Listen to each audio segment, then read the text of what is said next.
Okay, thank you everyone for connecting today.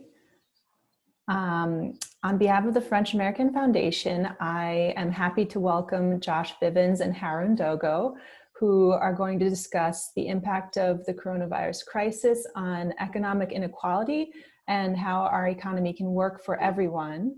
So in other words, be more inclusive for families across the income spectrum. I will have the pleasure of first introducing our moderator, Harun. Harun is an executive director in the Global Sustainable Finance Group at Morgan Stanley, where he leads quantitative integration of sustainability into asset selection, pricing, and credit risk models. Prior to that, he was an economist at the World Bank, and he's also served as a staff member at the US Senate Committee on Finance and was a policy analyst at the Rand Corporation. And he's also a graduate of the US Air Force Academy. So we're very lucky to have you, Harun. And I think the most exciting thing is that you are a member of our Young Leaders program from the class of 2015, which is where I connected with you. So we're excited to have a Young Leader alumnus with us. So I will hand it to you, Harun, to introduce Josh and to begin our conversation. Wonderful. Thank you, Katie. And it's a pleasure to be here. Pleasure to be talking to Josh today. And for those of you who don't know Josh, Josh is a research director at an economic policy institute in Washington. The Economic Policy Institute is an organization really focused on advancing the welfare of the middle class in America. And he joined EPI in 2002 as an economist. So he's a fellow member of the dismal profession. And he became the research director at EPI in 2013. He's a author of 3 books, The State of Working America, Everybody Wins, except for most of us, what economics really teaches us about globalization. Obviously highly published across both academic and public journals, and has testified a number of times in Congress. He is a proud graduate of the University of Maryland and has a doctorate from the New School in New York City. So, Josh, I think today's conversation really is going to be about equality in America. And, we've seen equality over time change and really grow at an unprecedented rate along with the growth of the economy. One of the data points that people love to quote is the difference between the earnings of a corporate CEO in 1970s compared to the worker in their companies and today. And we've gone from a ratio that was in the single digits in the 1970s to something that's in the hundreds of orders of magnitude today.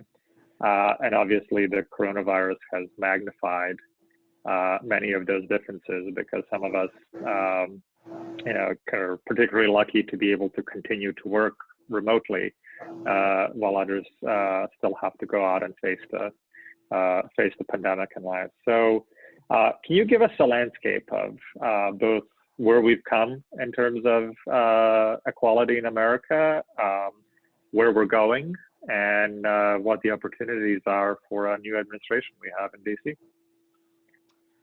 Yeah, thank you so much for that introduction, and thank you to the Foundation for inviting me to come talk to you today. I'll try to keep the sort of opening statement reasonable and not take up all the time and leave plenty of time for Q&A. Just a couple of words about me and the institute I'm coming from.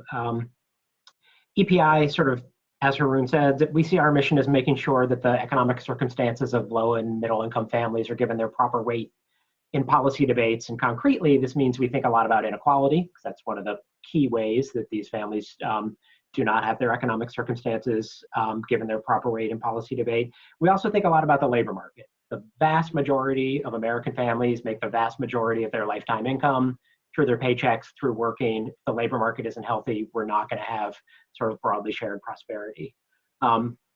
Just to brag for 1 second and give a sense about how well EPI is thought of in DC policymaking circles, I'll just note that 2 of the 3 new members of the Council of Economic Advisors under Joe Biden are EPI alumni.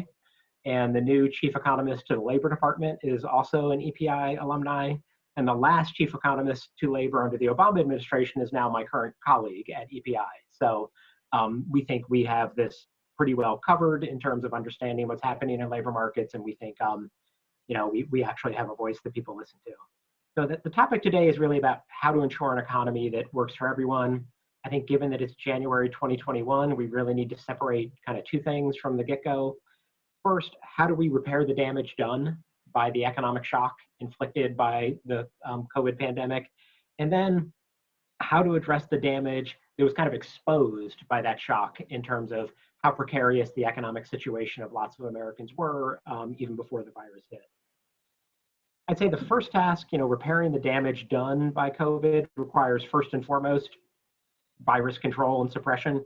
I'm not an expert in this, but I will just say it's almost impossible to spend too much money doing that. I mean, if you think about the economic costs of the social distancing measures that have accompanied COVID, they're absolutely enormous. And it's hard to see how any economic activity gained by grinding COVID down wouldn't utterly dwarf the cost of suppression. So I'm not an epidemiologist, but I do know it would be almost impossible to spend too much money fighting the virus. That has to be the first priority. That has to be the thing that goes to the front of the line in any sort of recovery or effort. In terms of the economics and repairing that damage done by COVID, I'm on a bit firmer ground. I would say in terms of repairing that damage economically, it's pretty basic macroeconomic relief and recovery. One thing we absolutely know is that slow recoveries do not spread pain fairly. It is the most precarious workers and families who regain some semblance of economic security last. So getting the relief and recovery part of this done right, securing a rapid recovery is the most important near-term thing we can do to ensuring we have an economy that gives everybody a fair chance. We like to sort of separate out the relief and the recovery parts of what we have to do macroeconomically to respond to COVID. I'd say the relief part is necessary for really obvious reasons. People who have been denied the ability to work because of COVID, people who work in restaurants and travel and other face-to-face services, they need income to live on, while the sectors they work in are crippled because of the virus. And so basically, when we say relief, we're talking about building a bridge over the enormous contraction in economic activity that has been caused by COVID, trying to keep incomes up even as production falls. Relief also helps for a slightly less obvious reason. It keeps that first round shock of the COVID virus on the economy from spilling over into the rest of the economy. If we had done nothing to help people unemployed by COVID, they would have cut back their spending, even on goods and services that could have been provided by workers who could work remotely. And that would have led to a vicious circle throughout the economy and would have sort of suppressed economic activity, even in those sectors that did not have to close down because of the virus. And so basically the relief builds a firewall around the sectors directly impacted by COVID. By providing income to those workers, it keeps them from having to cut back their spending and having the economic damage spill over much more. I think that's been incredibly important. I think, so far, kind of knock wood, we've done an okay job on that. I'll talk in some more specifics going forward. It would be a shame to stop doing an okay job on that. So that's the relief bit. I think the recovery part kicks in when, hopefully at some point not too far down the road, the virus suppression efforts, the vaccine, when these can be substantially, when the social distancing measures can be substantially relaxed, at that point, we want people to have incomes. We want them to feel like they have healthy enough balance sheets that they can go out and start spending again, maybe even spending quite a bit more than they did before COVID, because people lucky enough to keep earning incomes while restaurants and travel and other face-to-face services have been shut down, they've actually been saving quite a bit of money. The vacations they didn't take, the restaurant meals they didn't consume. Again, if they were lucky enough to have an income during this time, they've got quite a bit of accumulated savings.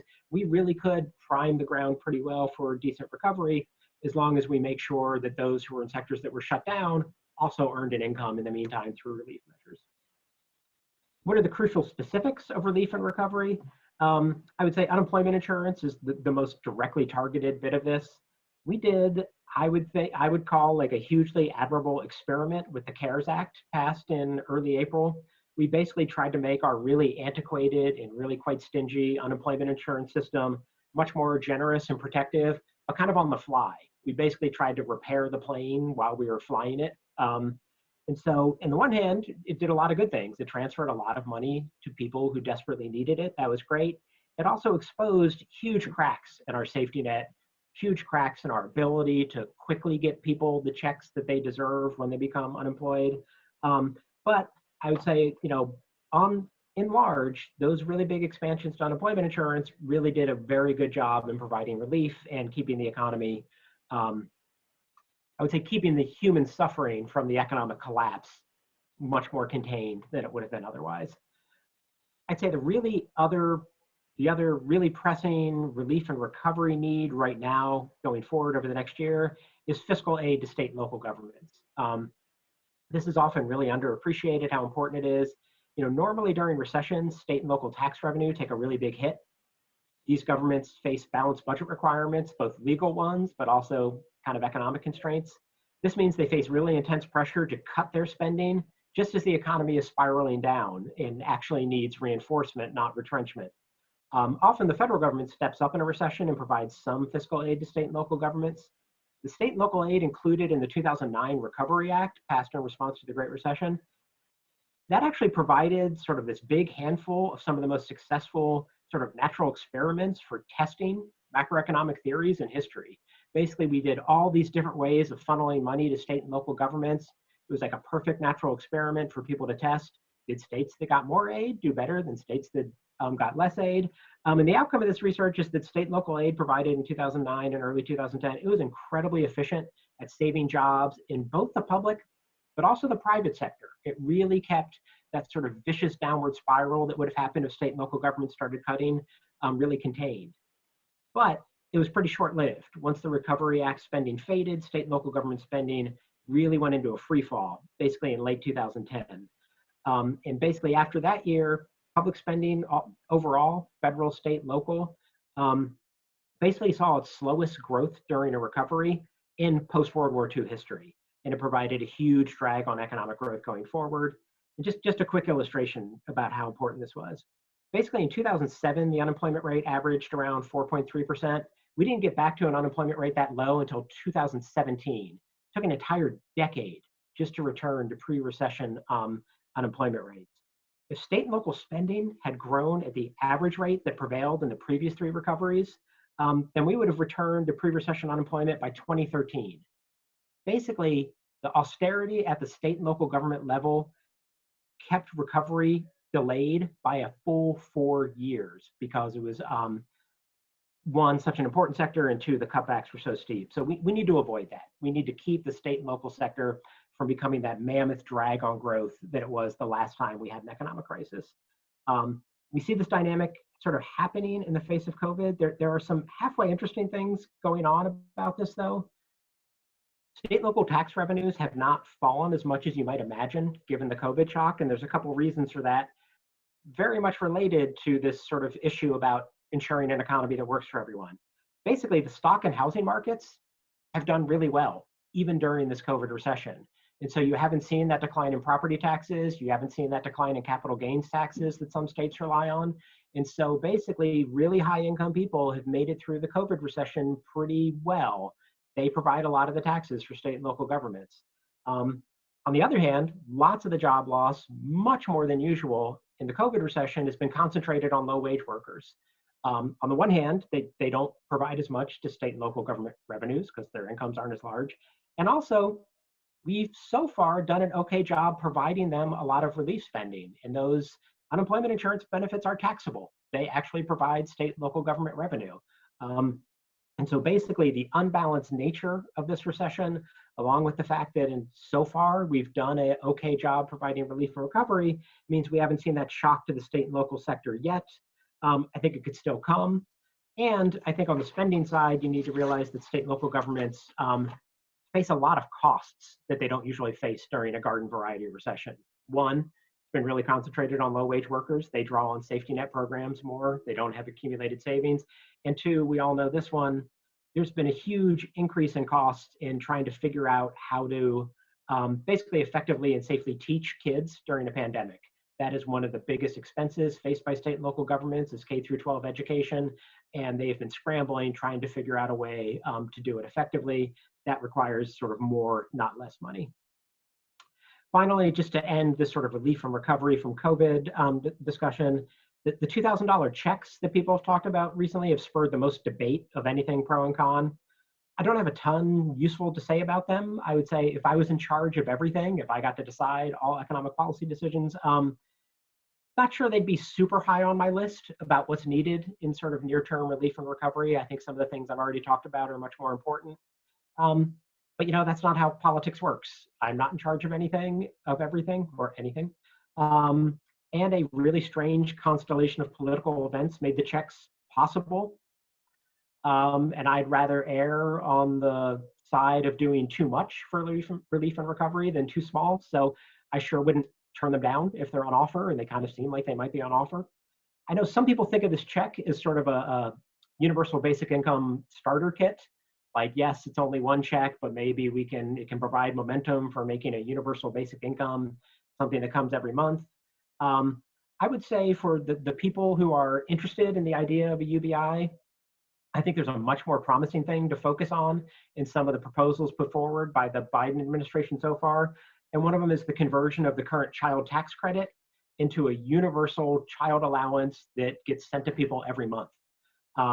Basically, it's a much smaller UBI. It's only for kids.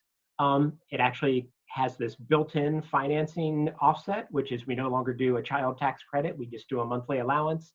I think it makes it much more transparent, and I think it makes it much more effective in fighting child poverty. By some estimates, it could cut child poverty in half if we made this permanent. And so that's where I would sort of, I wish the interest in the $2,000 checks generally could be turned into interest into this sort of monthly universal child allowance instead. I think overall, the Biden proposal on relief and recovery is about right on the magnitude of what's needed. We don't have a ton of granular detail on it yet. The one thing I would say that worries me slightly about it, it seems to be pretty front-loaded. Seems like a lot of the money will hit between now and September. That's like when their expanded unemployment insurance would cut off. I think we're going to need more spending in 2022 and 2023 as well. And so I would actually like to see that aid basically put on triggers rather than sort of arbitrary time conditions. I think that would spread it out. And by triggers, I mean the aid should keep going. If unemployment remains high, it should turn off. If unemployment remains low, and be ready to come back on. And so I think in terms of what we need for a healthy economy over the next couple of years, the $1.9 trillion seems about right to me. I wish it was spread out a little more than that. The other thing I'd say about it is I think deficit financing of the initial $1.9 trillion is absolutely the right thing to do right now. We have a sizable output gap, sort of the difference between the income we'd be generating if everyone who wanted a job could get one versus the income we're actually generating. That output gap is mostly due to a lack of demand. So I think the way to fill that in best is to make this deficit financed. I think if this package passes and is deficit financed, then I think remaining big policy changes going forward should start to be financed much more strongly with taxes rather than debt. But for now, I think the case for deficit financing is strong. And I think the political case is strong as well. As soon as you start bringing up taxes, things go much more slowly through Congress, even more slowly than that. And so I think we need this relief and recovery pretty quick. And so that's the sort of repairing the damage caused by COVID. And I'll just end with talking about some of how I see repairing the damage that I think was exposed by the COVID shock. And I think that damage can basically be put into two buckets. Our really threadbare and too stingy social insurance system in the United States, and the extreme disempowerment of typical workers relative to capital owners and their employers. So social insurance first. I'd say the most obvious failure of our social insurance system in the face of COVID was the crush of unemployment insurance claims that just overwhelmed state systems early in the pandemic. Everyone, I think, read these stories. People waiting a month, 2 months before the unemployment claims they filed could actually be gotten. We know that some state systems still use COBOL in their IT systems. The flat $600 top-up to unemployment insurance benefits that caused a lot of controversy during this crisis, it was actually a fallback solution driven by these antiquated unemployment insurance systems. Their old software could not handle any change to benefits that was more complicated than plus X dollars. That was it. Like you might want to do something like replace a greater share of wages or something like that. And the systems just couldn't handle that. That's how we got $600. That was chosen to ensure that most workers would see at least 100% of their pre-crisis wages. I think the more generous unemployment insurance and the more expansive coverage that we passed in the CARES Act in April, it really should guide long-run reforms going forward. We're not going to have an extra $600 a week, and coverage isn't going to be quite as expansive as it was during the pandemic. But we really can afford to have a much more generous unemployment insurance system generally, and one that actually responds to recessions by becoming even more generous. Just one sort of statistic on this.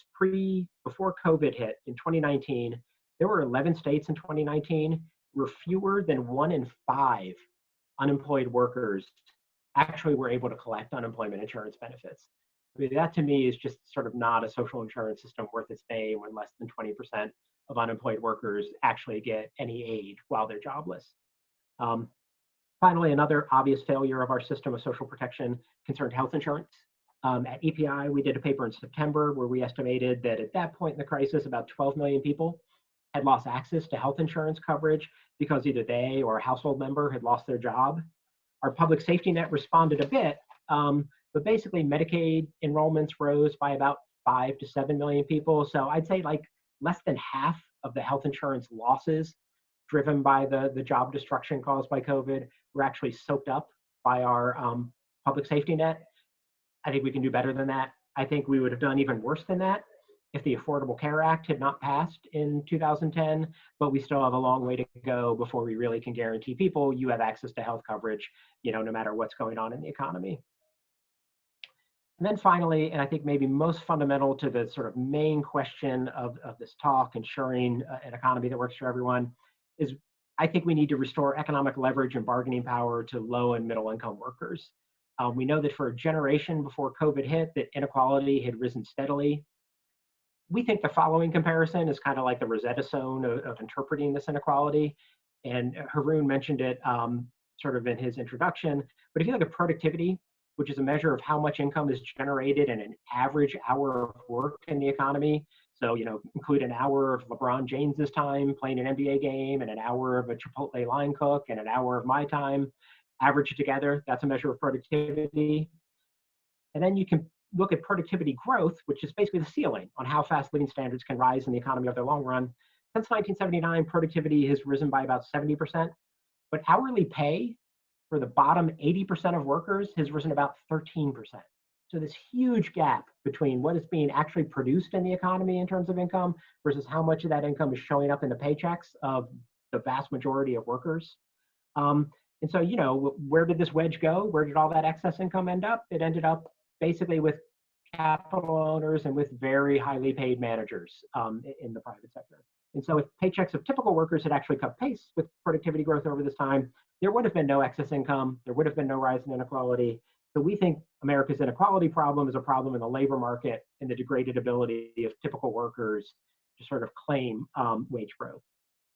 I think in turn, this degraded leverage and bargaining power is the outcome of a very deliberate set of policy choices that has just sort of accreted over time. I don't think there's one silver bullet. I don't think there was one bill that passed that made America less equal.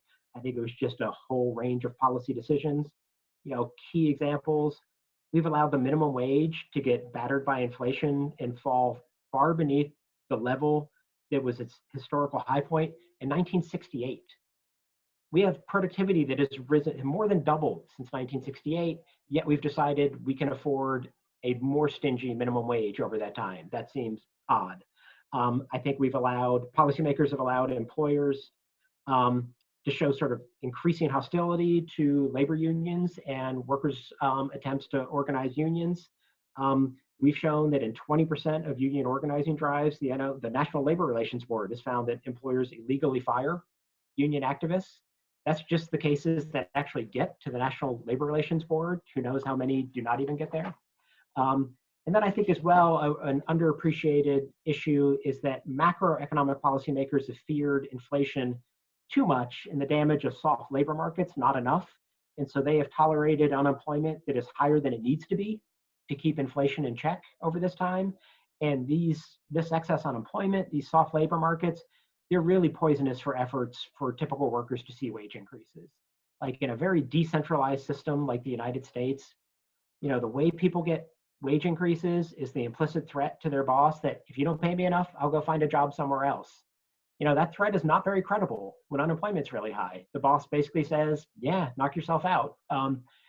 When unemployment's really low, that becomes a more credible threat. And so it's not a coincidence that if you look at the past 35 years, you look at the cumulative wage growth for typical workers over that time, it's almost all happened in two quick bursts in the late 1990s and then in the 3 years before COVID hit, when unemployment was really low. That is when workers have actually had a little bit of leverage. I think one thing what needs to be abandoned as we think through the labor market and how it's been the root of American inequality is, the labor market is not just this competitive spot market where wages and employment only change due to really apolitical market forces. There is a huge amount of market power exercised by employers in labor markets. And I think this imbalance of power between employers and workers has really grown over time. In fixing this imbalance, and getting some leverage back to typical workers is going to take policy change on a whole range of fronts. Basically, you need policymakers looking every day to make progress on many different margins. There's not going to be an omnibus reverse American inequality bill. And you need policy analysts and advocates who can give them the right places to look. And so the details, they get pretty weedy. There's many different places to look, but I think the root of all the measures is simply, does it or does it not tilt a little bit of labor market power back to workers and away from employers? If it does, then it's going to make some real progress in restoring an economy that can actually provide a decent life for everyone. So hopefully that was not too fast or too scattered, but that's sort of my 40,000-foot view of how I think about these issues, and I'm happy to have a discussion with everyone about this now. Josh, thank you. That was quite a tour de force across U.S. macroeconomic and labor policy, all in 25 minutes. So well done. I think there's a few items that I'd love to explore with you a little bit more. So we're starting the beginning of a new administration. The Senate is at a 50-50 split. The rules of the Senate still say that if you have a reconciliation bill, you can do some spending packages with a 51 majority. But a lot of the policy recommendations you mentioned, especially in the latter half of your discussion, are things that really require substantive legislative change. So what do you think the odds are of us actually getting done? I mean, I'm sure that there is a high priority of getting another relief package out. How many things should be in there? Or do you see any pathway towards a more bipartisan effort to address this? These are great questions. And my guess is, I don't know any more than anyone here who reads the New York Times does, but I can give you my sense of this. I mean, I'd say a couple things. One, you're right. Sort of budget reconciliation provides a relatively straightforward path for fiscal measures, taxing and spending. I think some of the more regulatory measures, some of them can be done by the executive branch alone. And so you've seen a lot of activity from the Biden administration so far with executive orders. I think they can really help on the margins of some of these issues. One quick example from my colleague who worked in the Department of Labor under the Obama administration, rules about who can get overtime pay or who is automatically entitled to overtime pay in the US economy. Basically, there's a salary threshold. And if you make more than the threshold, you are not automatically entitled to overtime pay.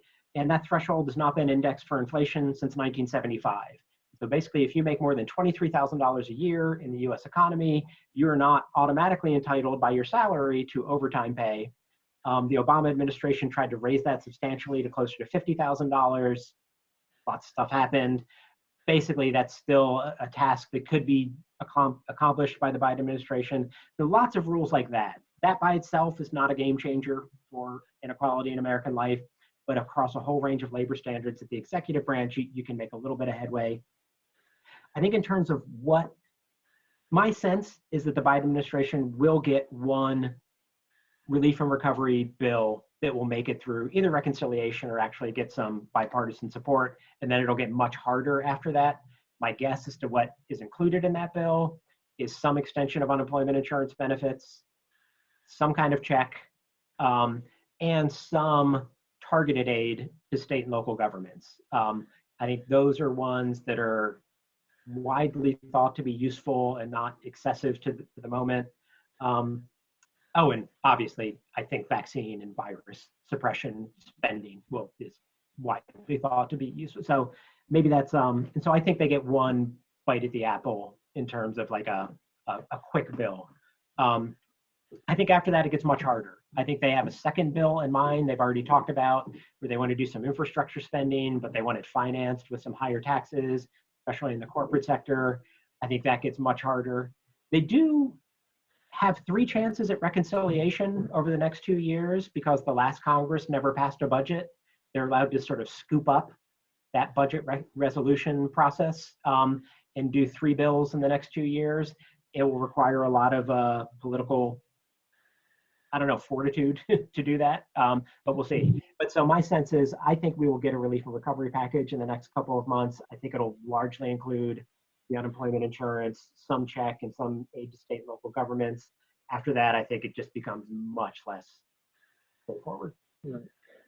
So the other thing that I wanted to pick up on in your discussion is this question around that the next package will be debt financed. And I think we've seen a lot of debt financing over the past administration with the tax relief bill, obviously with the COVID relief bills all being debt financed. And now we're sort of getting to the point where debt levels for the United States are approaching levels we last saw sort of in terms of relative to our GDP, what we really saw at the end of World War II.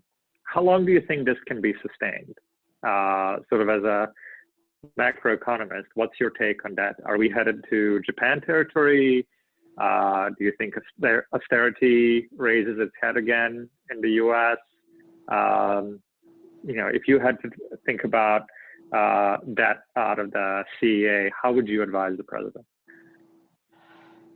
So I think we have a lot more room to take on debt, and in fact, I think we should in the near term for sure. I mean, part of how I view you mentioned Japan. They have a huge debt to GDP ratio.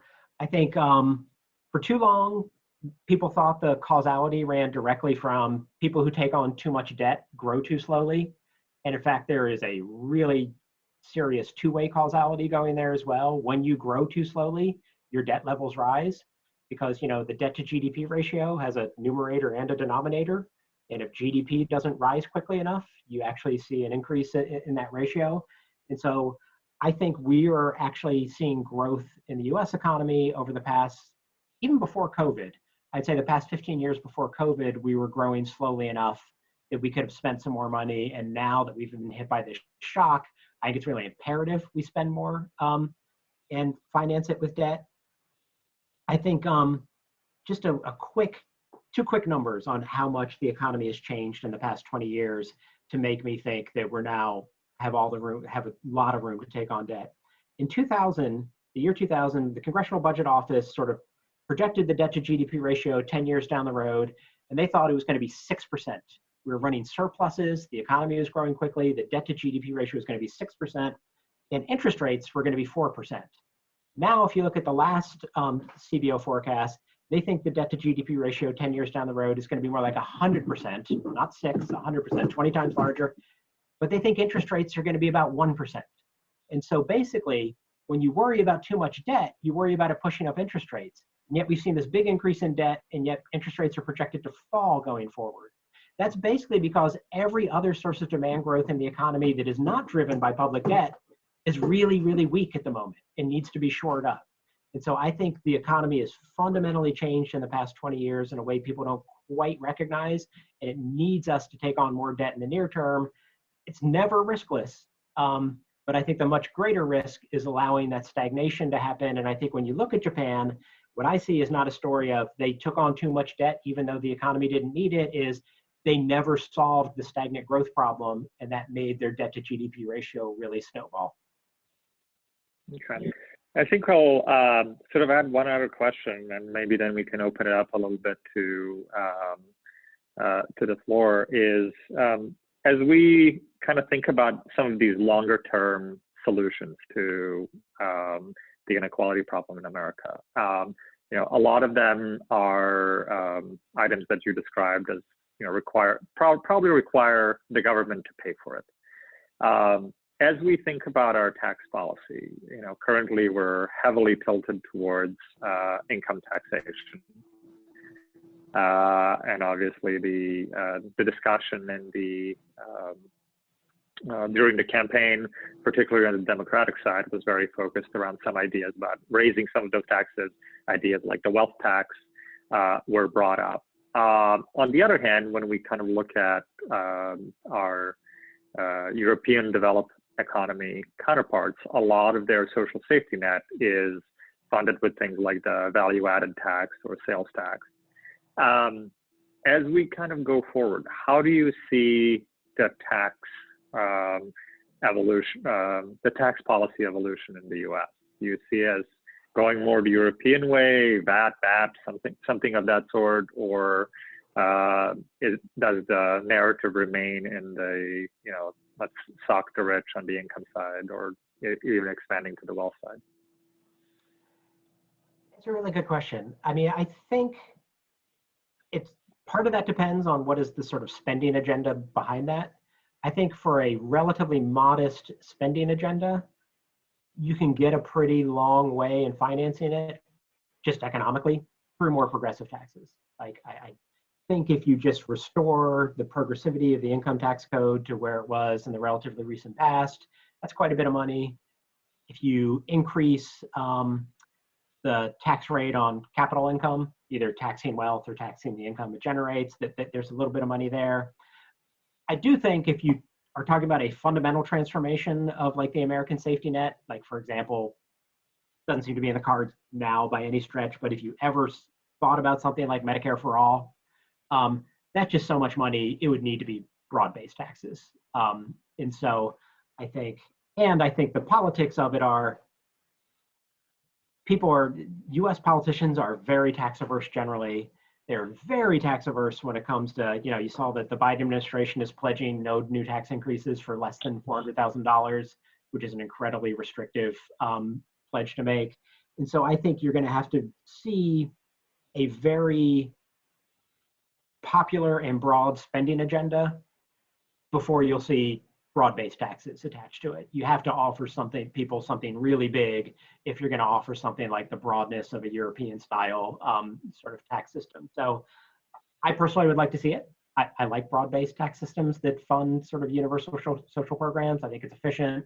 I think it locks itself into political popularity. I think the path from here to there is going to be long, and we will take a detour through, I think a welcome detour from my perspective, but a detour through seeing how much further we can go on the progressive side rather than broad-based before we get there. Outstanding. So we have about 20 minutes left, and maybe I thought I'd open it up a little bit to the floor and see if there's any other questions or comments coming in. I had a question, and I know there are some questions in the chat box. My question was, can you talk a little bit about the stark divergence between the stock market's recent performance and, you know, the real economy, or, you know, the average worker's fate? Probably not a ton that's super illuminating. I mean, I'll say a couple things. One, we know there are a couple things that should have driven the stock market higher in the past year, just based on fundamentals. One is just the incredibly low interest rates. That is always going to provide some boost to stock prices. We also know a couple years ago there was a corporate income tax cut, which all else equal should feed through to slightly higher stock prices. You know, what the questioner is referring to are not slightly higher; they're notably higher. And so, what's driving that? I'm not really sure. I think it's a level of, I mean, you could say it's a level of optimism.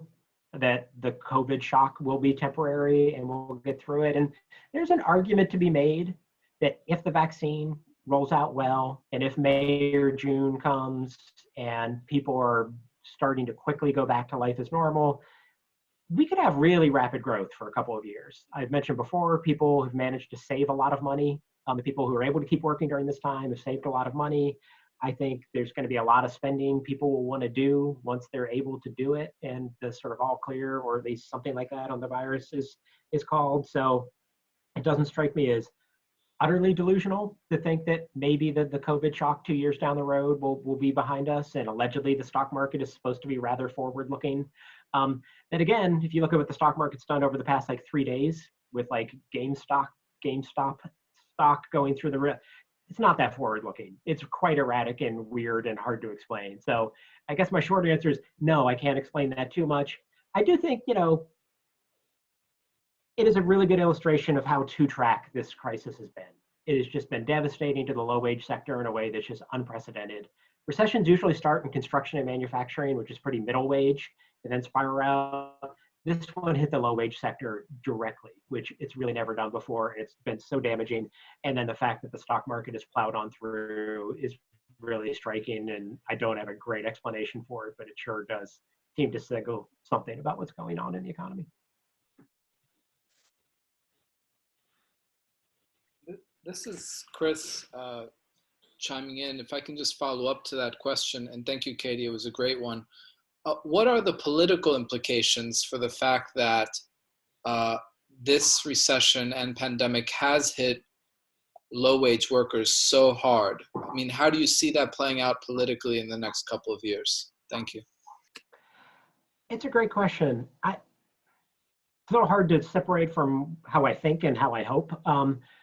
What I would hope is a couple things. One, I hope it opens people's eyes to how threadbare our social insurance systems have been. Like if we go through this crisis and do nothing to repair our unemployment insurance system, that will be a crime.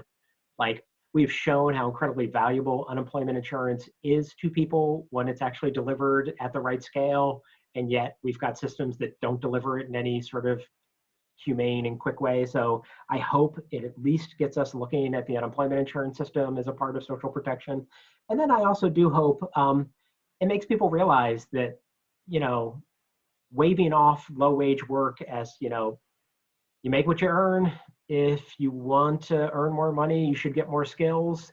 Like, the fact that people are called essential workers and had to work during this, and they really were essential, and yet they're paid much less than I am, and I am in no way essential in the broad scheme of things. Like, I hope it just gives people a bigger appreciation for what low wage work really is. And I hope it makes people more willing to try to do something to improve their lot. And so I'm hoping a higher minimum wage. And, I believe in the power of unions as a way for workers to bargain collectively.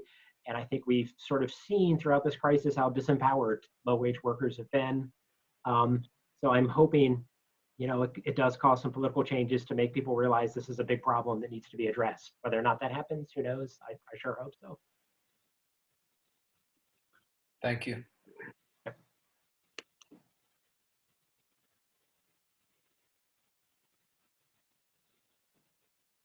Any other questions?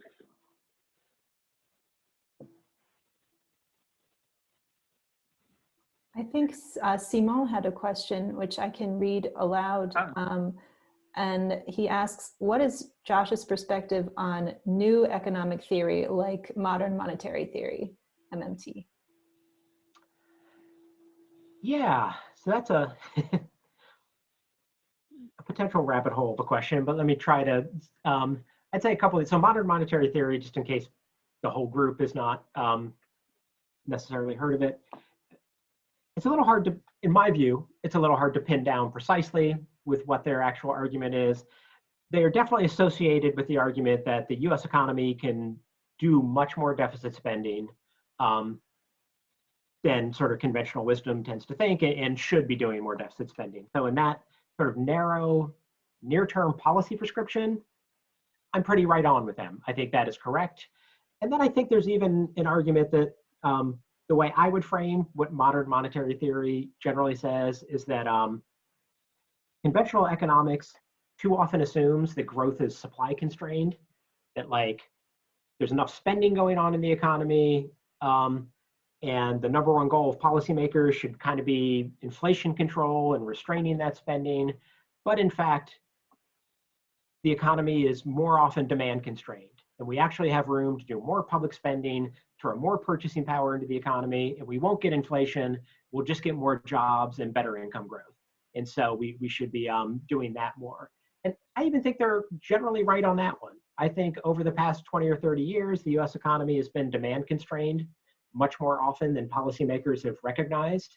And we've sort of left some money on the table in the form of tolerating unemployment that's too high and could have been pushed lower with more public spending.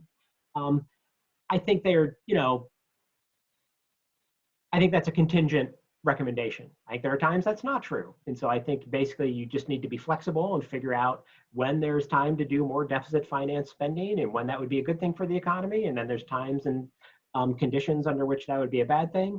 I think at the moment, I'm totally in agreement with them on, at this moment, we have a lot of policy space to spend money, to borrow money and spend it and increase incomes through that way. And I do think they're right in saying we should really just be focusing on two data signatures for telling us when we've gone too far with that: inflation and interest rates.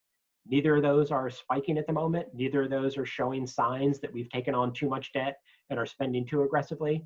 So I think there's a lot of truth to be had in sort of modern monetary theory. I don't think it, to me, it's not a brand new theory. It's more, we should just have some rigor in diagnosing what the actual constraints on the economy are at the moment. But to the degree that it has helped the policy debate realize that there might be more room for deficit finance spending, I definitely appreciate its influence, even if I'm not a full-blown adherent. Hi, if I can ask a question. It's a bit of a pivot, so bear with me, but I'm wondering if you could say a word on climate injustice and how that will impact more vulnerable communities and how it overlaps with economic inequality. Also noting the Biden administration's re-entry into fighting for climate justice and rejoining the Paris Agreement and just the future direction of these issues. Yeah, I think I mentioned before, so after the initial relief and recovery bill, the Biden administration has, I think they're calling their Build Back Better, sort of a second tranche of things they want to do to help the economy. And a lot of their sort of climate agenda is in that bill. I think they're planning on very large direct investments in things like energy efficiency, and research and development for clean energy, and things like that. I think those are utterly crucial things to do. I think, I think too often economists think that the sole solution to climate change is just pricing carbon. I think that is a necessary but not sufficient thing to do to sort of mitigate climate change, and basically either a carbon tax or a cap and trade system that makes it more expensive to emit carbon.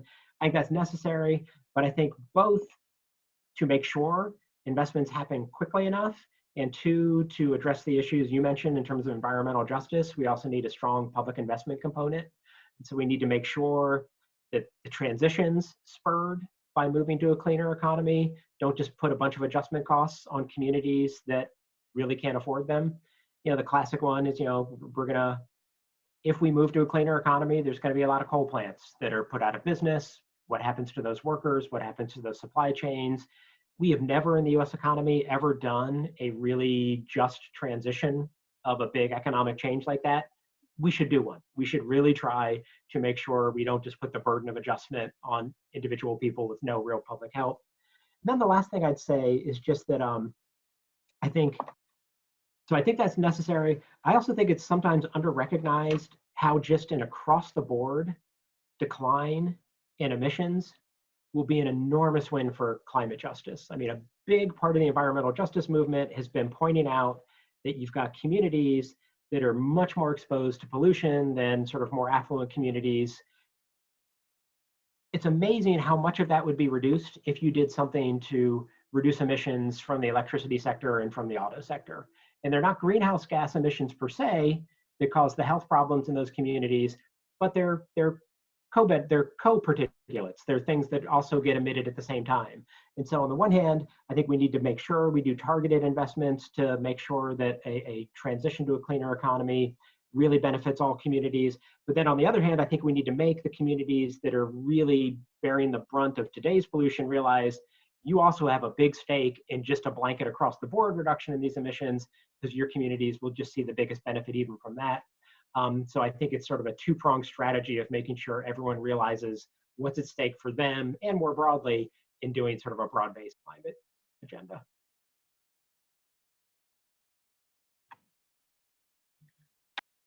Thank you so much. And I'll have one last call for questions. And if there are no further questions, I just really wanted to thank you so much, Josh, for sharing your expertise with us. And also thank you, Harun, for posing such great questions. I know I've learned a lot. For those of you on the call, our next webinar will be next week, same time, Wednesday, featuring the health entrepreneur and French American Foundation Young Leader, Tom Lee, who will talk about the healthcare landscape during the COVID era, for those of you who would like to join us next week. Thank you so much, Josh. It's been a great discussion. Thanks so much for having me.